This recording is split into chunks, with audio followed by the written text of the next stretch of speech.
Good morning दोस्तों, मैं मुकुटमणि Garg MM Garg आपको फिर अगेन एमएम गर्ग क्लासेस में स्वागत करता हूं।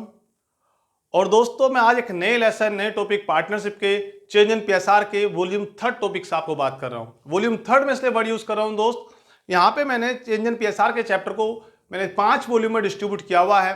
पहली वॉल्यूम में मैंने आपको about the change in PSR बताया था कि जब प्रॉफिट्स एंड लॉस रेशियो बदलता है तो क्या क्या अकाउंटिंग इफेक्ट पड़ते हैं और वो कैसे रेशियो बदलते हैं।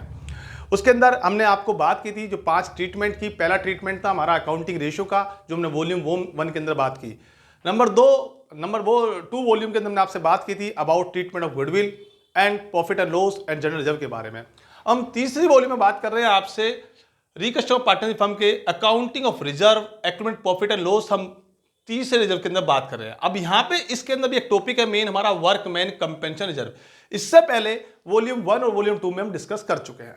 वॉल्यूम 3 में हम बात कर रहे हैं वर्कमैन कंपेंसेशन रिजर्व की। वर्कमैन कंपेंसेशन रिजर्व बच्चे होता क्या बेसिकली, ये वर्कर्स के लिए हम पहले से कुछ कभी इन फ्यूचर कोई लॉस ना हो जाए, किसी वर्कर्स को हमें निकालना ना पड़ जाए, किसी वर्कर को चोट न लग जाए, उसको किसी वर्कर को अपनी जो कंपनी में अपनी पार्टनरशिप फर्म के अंदर जो वर्कर काम कर रहे हैं उनको किसी तरह का कंपेंसेशन पे ना करना पड़े या कंपेंसेशन पे करना पड़ सकता है, तो अपने प्रॉफिट का एक हिस्सा हम बचा के रखते हैं जिसको बोलते हैं वर्कमैन कंपेंसेशन रिजर्व।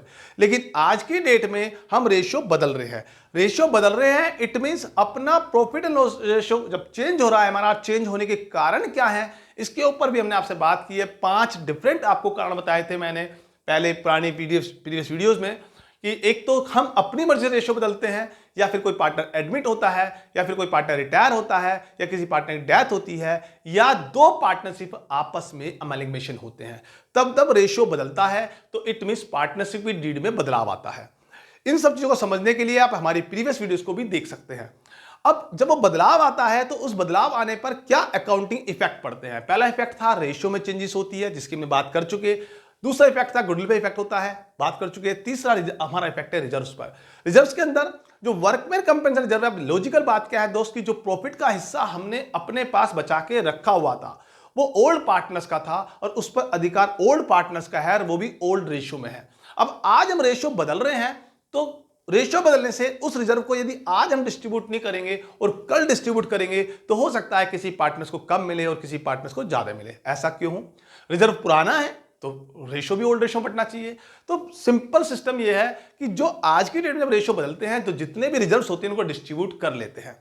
तो आज हम वर्कमैन कंपेंसेशन की बात कर रहे हैं। वर्कमैन कंपेंसेशन को जब कोई इंफॉर्मेशन ना हो, नोट गिवन का मतलब किसी तरह की कोई इंफॉर्मेशन नहीं है, सब इतना लिखा हुआ है कि you have the workman compensation something amount, तो आपको एक ही ट्रीटमेंट करना है, workman compensation reserve account debit to old partners capital account और इन ओल्ड रेशियो में हम क्या करेंगे, वर्कमैन कंपेंसेशन रिजर्व को ओल्ड पार्टनर्स में बांट लेंगे और उनके ओल्ड रेशियो में डिस्ट्रीब्यूट कर लेंगे। सिंपल सी एक एंट्री। लेकिन कभी कभी लिखा होता है या होता है कि वर्कमैन कंपेंसेशन रिजर्व तो आपका 5 लाख रुपए था, लेकिन आज की डेट में वर्कमैन कंपेंसेशन क्लेम 3 लाख रुपए का देना है। मतलब हमने जो रिजर्व बचा के रखा हुआ था 5 लाख रुपए, लेकिन उसमें से 3 लाख रुपए हमें वर्कर्स को देने पड़ेंगे। फिर भी ठीक है, फिर भी बेनिफिट हो रहा है। 5 लाख बचा के रखा हुआ था, 3 लाख ही देना है, तो 2 लाख का प्रॉफिट है अभी भी है। तब उसकी एंट्री क्या होगी, जब गिवन है बट क्लेम डिक्रीज है, कम है, तब क्या करते हैं, workman compensation account debit workman compensation claim. जैसे मैंने आपको बताया कि मेरे पास रिजर्व रखा हुआ है 5 लाख रुपए का, मेरे पास क्लेम है 3 लाख रुपए का, तब क्या करेंगे, हम 2 लाख के प्रॉफिट को ओल्ड पार्टनर्स में डिस्ट्रीब्यूट कर लेंगे ओल्ड रेशियो में। तो एंट्री क्या होगी दोस्त, workman compensation reserve account debit 5 lakh rupees to workman compensation claim 3 lakh rupees to old partners capital account 2 lakh rupees. ये सिंपल सा फंडा हो गया। तीसरा केस हो सकता है कि वर्कमैन कंपेंसेशन रिजर्व जितना आपने रखा था उससे भी ज्यादा है, क्लेम ज्यादा है। मतलब आपने तो रिजर्व रखा 5 लाख का, लेकिन क्लेम 8 लाख का है, तो बिजनेस का लॉस है तो उस लॉस पर भी अधिकार और लायबिलिटी किसकी है, ओल्ड पार्टनर्स के। तब क्या करते हैं दोस्त, हम कह सकते हैं वर्कमैन कंपेंसेशन क्लेम इंक्रीज हो गया। तब तीसरा केस बनाया, हम एक रिवैल्यूएशन अकाउंट को यहां पे ऐड कर लेते हैं। रिवैल्यूएशन अकाउंट मतलब ये असेट्स और लायबिलिटी को रिवैल्यूड करने के लिए होता है। ये नेचर ऑफ नॉमिनल अकाउंट्स का नेचर है। हम नॉमिनल अकाउंट से लेकर आते हैं इसको। वर्कमैन कंपेंसेशन हम पर 5 लाख रुपए है, तो एंट्री करेंगे वर्कमैन कंपेंसेशन 5 लाख रुपए। दोस्त समझ रहे होंगे आप। रिवैल्यूएशन, अब हमें क्लेम करना है 8 लाख रुपए का, तो it means claim to workman compensation 8 lakh rupees to revaluation 3 lakh, मतलब हमने अपने बिजनेस का लॉस मान लिया रिवैल्यूएशन अकाउंट। अब इस लॉस पर भी अधिकार पार्टनर्स का होगा। तो क्या करेंगे दोस्त, जो रिवैल्यूएशन अकाउंट डेबिट हुआ है इसके लिए हम एक सेकंड एंट्री पुट करेंगे, वो हम यहां देख रहे हैं दोस्त। उस एंट्री को ओल्ड पार्टनर्स में, old partners capital account debit to revaluation account, उस एंट्री को हम यहां पर डाल देंगे ओल्ड पार्टनर्स में, ओल्ड रेशियो में डिस्ट्रीब्यूट कर लेंगे। क्या लिखा मैंने, old partners capital account debit to revaluation account. तो ये जब ये स्थिति वो है जब हमारे वर्कमैन कंपनसेशन क्लेम ज्यादा हो रहे हो, कम हो रहे हो या कोई इंफॉर्मेशन ना हो। आप इसके ऊपर कोई भी क्वेश्चन करके देख सकते हैं। अगर देखा जाए तो टीएस गेवाल के अंदर एक क्वेश्चन दे रखा है जिसमें सारे केस गिवन है इसके ऊपर। अगर हम बात करें टीएस गेवाल की, तो टीएस गेवाल बुक्स के अंदर आपका पेज नंबर 4.41 न्यू एडिशन है, जिसमें क्वेश्चन नंबर 11, 12, 13 इसमें अलग अलग क्लेम के बेस पे दे रखे हैं। You can do it. समझ गए होंगे, जब कुछ नहीं लिखा तो सिंपल रिजर्व को डिस्ट्रीब्यूट कर लीजिए। डिक्रीज हो रहा है तो जितना क्लेम है उतना क्लेम लिखिए, बाकी प्रॉफिट बांट लीजिए। और क्लेम इंक्रीज हो रहा है तो रिवैल्यूएशन अकाउंट को डेबिट कर लीजिए और रिवैल्यूएशन अकाउंट को पार्टनर्स में डिस्ट्रीब्यूट कर दीजिए। राइट दोस्त, ये तो रहा वर्कमैन कंपनसेशन क्लेम। उसके बाद होता है investment fluctuation reserve. Investment fluctuation reserve होता क्या है दोस्तों, इन्वेस्टमेंट फ्लक्चुएशन रिजर्व होता है जब हम कभी कोई कंपनी कोई फर्म अदर फर्म के अंदर पैसा इन्वेस्टमेंट करती है तो वो इन्वेस्टमेंट बिजनेस की असेट्स होती है, लेकिन मार्केट में उसके पैसे कल को इंक्रीज या डिक्रीज ना हो जाए, इन्वेस्टमेंट की वैल्यू इंक्रीज ना हो जाए या डिक्रीज ना हो जाए, उससे लॉस ना हो, इंक्रीज हो तो बेटर है, डिक्रीज होने से लॉस हो सकता है, उस लॉस के लिए ही हम एक अलग से रिजर्व मेंटेन रखते हैं। क्योंकि आपने पढ़ा होगा प्रोड्यूस प्रिंसिपल के अंदर फ्यूचर में होने वाले लॉस के बारे में पहले से सोचते हैं। तो फर्म क्या करती है कि कल को इन्वेस्टमेंट की वैल्यू में मार्केट में रेट रिड्यूस होने से कोई लॉस ना हो, उस लॉस के लिए अपने प्रॉफिट में से एक हिस्सा बचा के रख देती है, जिसका नाम होता है इन्वेस्टमेंट फ्लक्चुएशन रिजर्व।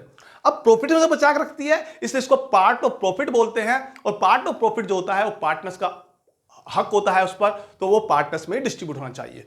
अब क्या होता है दोस्त, क्वेश्चन क्या है, अगर इन्वेस्टमेंट फ्लक्चुएशन रिजर्व बुक्स में रखा हुआ है, उस पर अधिकार किसका है, उस पर अधिकार है ओल्ड पार्टनर्स का। वो बटना किसको चाहिए, ओल्ड पार्टनर्स में। किस रेशो में बटना चाहिए, ओल्ड रेशो में। तब क्या करेंगे, अगर हमारे पास मार्केट में एग्जांपल के तौर पे मेरे 5 लाख रुपए के इन्वेस्टमेंट थे और मेरा इन्वेस्टमेंट फ्लक्चुएशन रिजर्व 1 लाख रुपए रखा हुआ था और कोई इंफॉर्मेशन मेरे क्वेश्चन में नहीं है, इट मींस इन्वेस्टमेंट 5 लाख के हैं, आईएफआर 1 लाख का है और कोई इंफॉर्मेशन नहीं है, तो मतलब मैं मानता हूं कि मेरे इन्वेस्टमेंट में कोई चेंजेस नहीं हुई, ना मेरे इन्वेस्टमेंट इंक्रीज हो रहे हैं ना मेरे इन्वेस्टमेंट डिक्रीज हो रहे हैं। जो मेरा आईएफआर है वो मेरा सेफ है, वो सेफ है तो उस पर अधिकार मेरा है, मेरा मतलब ओल्ड पार्टनर्स का है, उसको हम ओल्ड पार्टनर्स में डिस्ट्रीब्यूट कर लेते हैं।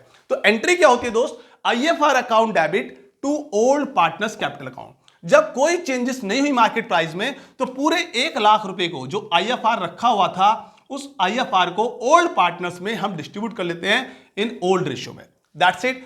जब कोई इंफॉर्मेशन नहीं है और मार्केट प्राइस सेम है तो एंट्री क्या बनाई दोस्त, investment fluctuation reserve account debit to old partners capital account. Right. अब दूसरा केस क्या हो सकता है कि इन्वेस्टमेंट की जो कीमत है हमारी 5 लाख रुपए थी और लेकिन अब मार्केट में जब हमने पता करा तो हमारी इन्वेस्टमेंट की कीमत 4,70,000 रह गई और हमने क्या रखा हुआ है, इन्वेस्टमेंट फ्लक्चुएशन जो रखा हुआ है कितना, 1 लाख रुपए। इन्वेस्टमेंट 5 लाख के थे, आईएफआर 1 लाख का है और इन्वेस्टमेंट की कीमत 4,70,000 हो गई है। इट मींस इन्वेस्टमेंट की वैल्यू रिड्यूस हो गई। कितनी रिड्यूस हो गई, 30,000। उस 30,000 के लॉस को कहां से कवर करेंगे, उस लॉस को कवर करने के लिए दोस्तों में क्या रखा हुआ था, आईएफआर। आईएफआर कितना है, 1 लाख रुपए। तो 1 लाख रुपए में से 30,000 तो हम कवर कर लेंगे, फिर भी हमें 70,000 का प्रॉफिट हुआ और उस प्रॉफिट को क्या करेंगे, पार्टनर्स में डिस्ट्रीब्यूट कर लेंगे। किसमें, ओल्ड पार्टनर्स में, ओल्ड रेशियो में, क्योंकि उस प्रॉफिट पर अधिकार किसका है, ओल्ड पार्टनर्स का। एंट्री क्या होगी, आईएफआर अकाउंट डेबिट। आईएफआर कितना दोस्त, 1 लाख रुपए, क्योंकि आईएफआर तो 1 लाख रुपए है। इन्वेस्टमेंट कितना कम हुआ है, इन्वेस्टमेंट की वैल्यू रिड्यूस हुई है 30,000। डिफरेंस अमाउंट जितना एक्चुअल में लॉस हुआ है उस लॉस को लिखा, रिमेनिंग 70,000 हमने डिस्ट्रीब्यूट कर दिया ओल्ड पार्टनर्स कैपिटल अकाउंट में, ओल्ड रेशियो में। अब इससे क्या होगा कि हमारे पास जो आईएफआर था ओल्ड पार्टनर्स में डिस्ट्रीब्यूट हो चुका है। तो दोस्तों ये बात कंप्लीट होती है। तीसरा केस क्या हो सकता है कि इन्वेस्टमेंट की कीमत बढ़ गई, अरे मौज हो गई, 5 लाख के इन्वेस्टमेंट थे, अब इन्वेस्टमेंट दोस्तों 5.5 लाख के हो गए। मतलब जो IFR रखा था उसका भी इस्तेमाल नहीं हुआ और इन्वेस्टमेंट मार्केट में इंक्रीज हो गए। तो हमें क्या हुआ दोस्त, प्रॉफिट हो गया। अब प्रॉफिट होने के लिए क्या करते हैं, जिस तरीके से लॉस हुआ था तो हमने एक अकाउंट को क्रिएट किया था, रीवैल्यूएशन अकाउंट। और जब प्रॉफिट होता है तो प्रॉफिट के लिए भी हम एक अकाउंट क्रिएट करते हैं, रीवैल्यूएशन अकाउंट, जो नॉमिनल अकाउंट्स है, जिसका नेचर नॉमिनल अकाउंट्स का है, जिसका पर्पस है किसी भी असेट्स और लायबिलिटी की वजह से अगर प्रॉफिट होता है या लॉस होता है तो हम रीवैल्यूएशन अकाउंट के थ्रू कवर करते हैं, revaluation of assets and liability, right. तो यहां इन्वेस्टमेंट की कीमत 5 लाख से 5.5 लाख हुई है, तो 50,000 का प्रॉफिट हुआ, तब एंट्री क्या होगी। इन्वेस्टमेंट फ्लक्चुएशन रिजर्व हमारे पूरा रखा हुआ है, उसको छेड़ेंगे नहीं। अब क्या करेंगे, पहले इन्वेस्टमेंट की कीमत बढ़ाएंगे। तो एंट्री क्या लिखी, investment account debit to revaluation account 50,000, क्योंकि इन्वेस्टमेंट की कीमत हमारी 50,000 रुपए से इंक्रीज हो रही है। दूसरा, जो IFR था उस IFR को हम डिस्ट्रीब्यूट कर लेते हैं पार्टनर्स में। एंट्री क्या हुई, IFR account debit, revaluation account debit to old partners capital account. IFR account debit, IFR कितना है हमारे पास दोस्त, IFR 1 लाख रुपए का है। रिवैल्यूएशन कितना है दोस्त, हम पे 50,000 का प्रॉफिट हुआ। टोटल हम 1,50,000 को ओल्ड पार्टनर्स में डिस्ट्रीब्यूट कर लेंगे ओल्ड रेशियो में। तो दोस्तों इस तरीके से हम सारे वर्कमैन कंपनसेशन रिजर्व, IFR, अगर कोई कंटीजेंसी रिजर्व है वो भी हम ओल्ड पार्टनर में डिस्ट्रीब्यूट कर लेंगे, और सभी रिजर्व को इस तरीके से हम डिस्ट्रीब्यूट करते हैं और कवर करते हैं। इसी तरीके से कभी कभी डेप्रिसिएशन रिजर्व भी गिवन होता है, कभी कभी तो डेप्रिसिएशन रिजर्व भी इन्वेस्टमेंट फ्लक्चुएशन रिजर्व की तरह ही ट्रीट होता है। अब दोस्तों मैं आपसे नेक्स्ट वीडियो में, नेक्स्ट वॉल्यूम नंबर 4 में बात करूंगा revaluation of assets and liability की। और दोस्तों इस लाइक करें, अगर आपको वीडियो पसंद आ रही है लाइक करें और सब्सक्राइब करें, और प्लीज कमेंट भी करें। थैंक यू दोस्तों, थैंक यू।